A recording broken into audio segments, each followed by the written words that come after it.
बच्चों नमस्कार, स्वागत आप सभी का आज के हिंदी की क्लास में। हम पढ़ रहे हैं गजानन माधव मुक्तिबोध द्वारा रचित कविता सहर्ष स्वीकारा है और इस पाठ का केंद्रीय भाव प्रतिपाद्य आइए पढ़ते हैं ताकि इस पाठ को बेहतर ढंग से समझ सकें, इस पाठ के मूल भाव को हम समझ सकें। आइए पढ़ते हैं। मुक्तिबोध की कविताएं सामान्यतः बहुत लंबी होती है। उन्होंने जो भी अपेक्षाकृत छोटे आकार की कविताएं लिखी है उनमें से एक है सहर्ष स्वीकारा है, जो भूरी भूरी खाक धूल में संकलित हैं। तो आज हम जो पाठ पढ़ रहे हैं सहर्ष स्वीकारा है, मुक्तिबोध जी की मूल रचना भूरी भूरी खाक धूल में संकलित हैं, ये बात आप लोग याद रखेंगे। और मुक्तिबोध जी की कविताएं वैसे बहुत लंबी होती हैं, लेकिन यह कविता अपेक्षाकृत छोटी है। तो आज हम जो पाठ पढ़ रहे हैं सहर्ष स्वीकारा है। सहर्ष स्वीकारना का अर्थ होता है खुशी के साथ स्वीकार करना, आत्मसात करना, प्रसन्नता के साथ आत्मसात करना। स्वीकारना और सहर्ष स्वीकारना दोनों में अंतर है। कई बार हम किसी बात को किसी के कहने पर जोर जबरदस्ती स्वीकार कर लेते हैं बिना मन से, लेकिन सहर्ष स्वीकारना मतलब आनंद के साथ स्वीकार करना, खुशी के साथ किसी बात को एक्सेप्ट करना होता है। ठीक है।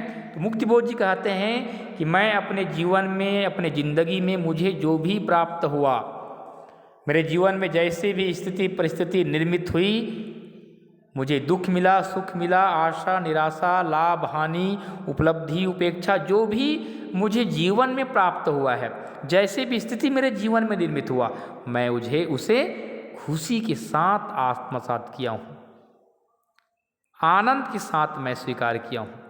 बच्चों, इस पाठ से हमें शिक्षा मिलती है कि हमें भी मुक्तिबोध की तरह हमारे जीवन में जैसे भी स्थिति परिस्थिति बन पड़ता है, जो भी हमें प्राप्त होता है, दुख मिलता है या सुख मिलता है, उसे भगवान की कृपा समझकर, ईश्वर का प्रसाद समझकर हमें आत्मसात करना चाहिए। इस पाठ से महत्वपूर्ण हमें संदेश मिलता है। मुक्तिबोध जी भी वही कहते हैं कि मैं सहर्ष स्वीकारा है। कवि को जहाँ से यह प्रेरणा मिली, प्रेरणा की उस उस तक भी हमको ले जाती है। कवि की प्रेरणा स्रोत कौन है? उस तक, उस स्रोत तक भी ये काव्य हमको ले जाती है कि कवि को प्रेरणा देने वाले वह व्यक्तित्व कौन है।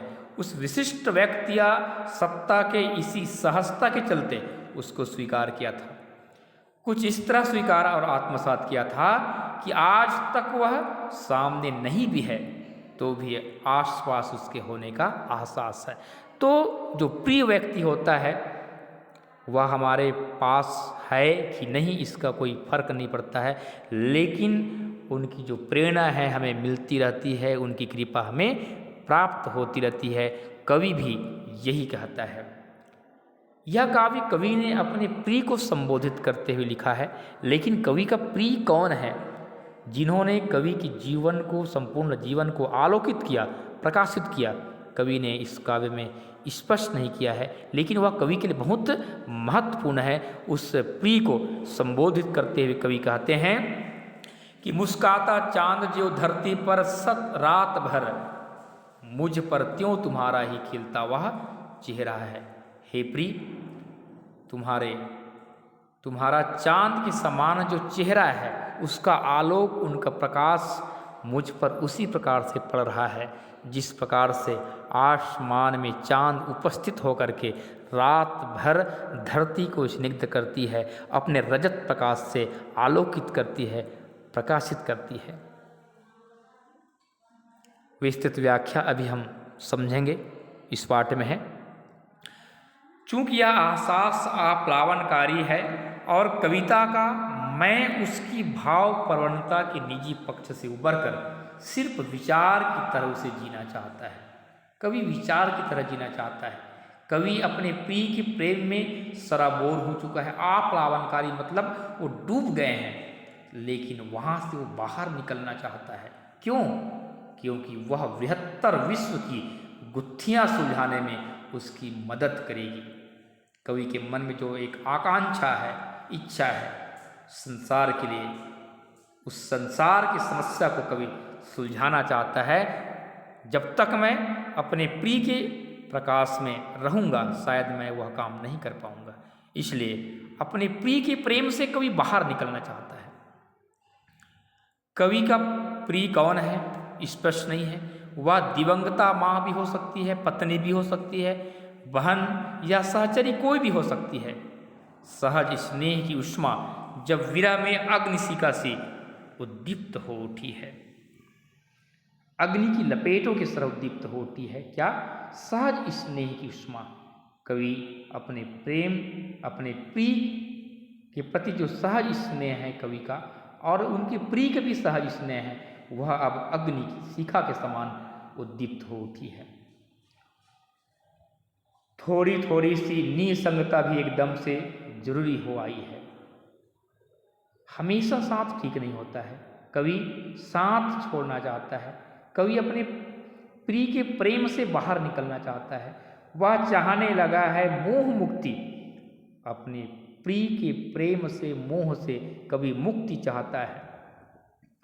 चाहने लगा है कि भूलने की प्रक्रिया का अमावस की तरह उसके भीतर इस तरह घटित हो, चांद जरा सा ओट हो ले। जो चांद के समान जो चेहरा है कवि की प्रिय का, उस चांद से वह अलग होना चाहता है। कवि अपने प्रिय को भूलना चाहता है, और इस तरह भूलना चाहता है, उनके वियोग में कवि इस तरह डूबना चाहता है जैसे अमावस की रात होती है। अमावस की रात में जैसे काली कालीमा होती है, कहीं कुछ भी दिखाई नहीं देता है, कवि भी उसी प्रकार से अपने प्रिय के वियोग में डूब जाना चाहता है, जहाँ प्रिय की स्मृति उन्हें बिल्कुल भी ना हो सके। अंधेरे से सामना हो तो चित्त की ताकत हो। कवि अंधेरे से सामना करना चाहता है। अब तक कवि को अपने प्रिय का उजाला मिला है, प्रकाश मिला है, आलोक मिला है। कवि को डर है कि कहीं मैं अपने प्रिय के प्रेम की अधिकता में मैं कमजोर ना बन जाऊं।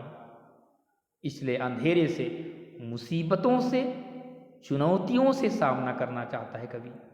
लगातार यह भौतिक और मानसिक अवलंब अंदर एक अज्ञात भय भी कायम करता है।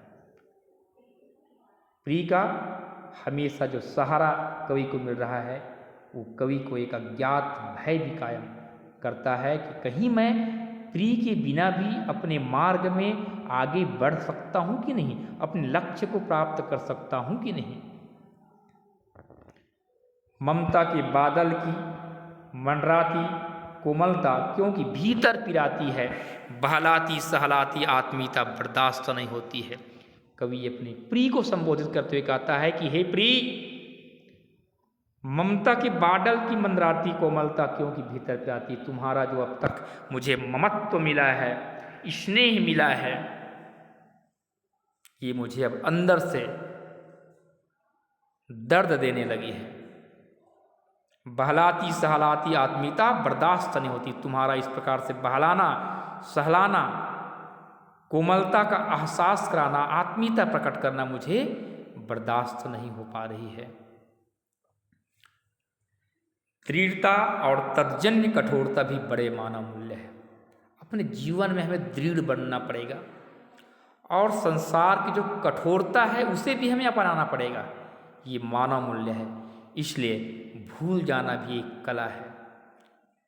मैं तुमको जब तक नहीं भूलूंगा तब तक नहीं भूल पाऊंगा, जब तक मैं कठोर नहीं बनूंगा, जब तक मैं दृढ़ नहीं बनूंगा, तब तक तुम्हारा जो एहसास है उसे मैं भूल नहीं पाऊंगा बोलते हैं। और इसीलिए मैं तुम्हारी प्रेम की जो अधिकता है उससे मैं बाहर निकलना चाहता हूँ। अति किसी चीज़ की अच्छी नहीं, अति सर्वत्र वर्जित। हर समय की भाव आर्द्रता भी मनुष्य को कमज़ोर करती है, क्योंकि जितना हम अधिक भावना में बहते हैं हम उतना ही भाव व्याकुल हो सकते हैं, हो जाते हैं। अतिशय प्रकाश से आंखें चौंधिया जाती है। अगर हम प्रकाश को अगर लगातार देखते रहें तो आंखें चौंधिया जाती है। इसलिए किसी हद तक वरेण्य है। किसी भी बात को किसी हद तक ही हमें क्या करना चाहिए, वर्ण करना चाहिए। अंधेरा भी विस्मृति का अंधेरा है। कौन सा अंधेरा? विस्मृति का अंधेरा। आदमी हरदम सब कुछ याद करता चले तो जीना मुश्किल हो जाता है। कुछ पाने के लिए हमें कुछ खोना पड़ता है।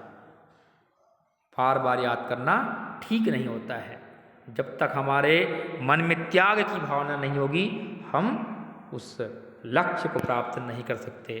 तमसो माँ ज्योतिर्गमय, यदि एक प्रकार का सच है तो उतना ही बड़ा सच है पाताली अंधेरे की गुफाओं में डूबना। कवि कहता है कि तमसो माँ ज्योतिर्गमय, हम अभी तक हम माँ से, ईश्वर से प्रार्थना करते आए हैं कि हे माँ मुझ हमें अंधकार से प्रकाश की ओर ले चले। हम तो हमेशा प्रकाश की ओर ले जाना चाहते हैं, ये बात सत्य है। तो यह भी उतना है कि पाताली अंधेरे की गुफाओं में डूबना। कवि पाताली अंधेरे की गुफाओं में डूबना चाहता है, जहाँ अंधकार है, यहाँ जहाँ काली कालिमा है, जहाँ कुछ भी दिखाई नहीं देता है, ऐसे पाताल लोक की गहरे अंधकार में, गुहाओं में कवि डूबना चाहता है। क्यों? ताकि वहाँ कवि को अपने प्रिय की स्मृति बिल्कुल ना हो। भूलना दंड से ही, तुम्हें भूलना तो दंड है, मैं दंड पाना चाहता हूँ, फिर भी पुरस्कार मानकर ही ग्रहण करना चाहिए। तुम्हें भूलना मेरे लिए दंड है, तुम मुझे दंड दो, लेकिन इसे मैं पुरस्कार मानकर ग्रहण करूँगा। और इस प्रकार से हमें भी इसे पुरस्कार मानकर ही ग्रहण कर लेना चाहिए। कवि कहता है धुएं की बादल भी पूर्ण विस्मृति घटित नहीं कर पाते। अगर हम धुएं के बादल में चले जाएं तो वहाँ भी अगर किसी की स्मृति विस्मृति है, वह कम नहीं होता है, वहाँ भी तुम्हारी याद मुझे जरूर आएगा। यादों का धुंधलका वहाँ भी है। मनुष्य की संपूर्ण चेतना अंधेरा उजाला सुख दुख स्मृति विस्मृति की ताना भरनी से बुनी एक कबीरी चादर है। मनुष्य का जीवन कैसा है? मनुष्य के जीवन में अंधेरा है, उजाला है, सुख है, दुख है, स्मृति विस्मृति है। इसी से मनुष्य का जो जीवन है, जो ताना भरनी है, वह बुना हुआ एक कबीरी चादर है।